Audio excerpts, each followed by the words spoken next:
Okay, so in this video we're going to talk about comparing decimal numbers and how to tell which is larger or bigger. So let's say I have the number 7/10 and I have 31 hundredths. So the first thing I'm going to look at is the first digit after the decimal. And if you notice on the left here, I have 7, and on the right, I have 3. 7 is bigger than 3, so 7/10 is greater than 31 hundredths.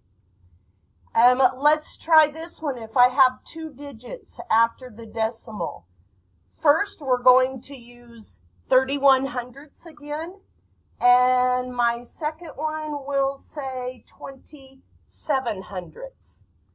Again, I can look at my first digit, which is 3 and 2, and I know 3 is bigger than 2, so 31 hundredths would be bigger than 27 hundredths.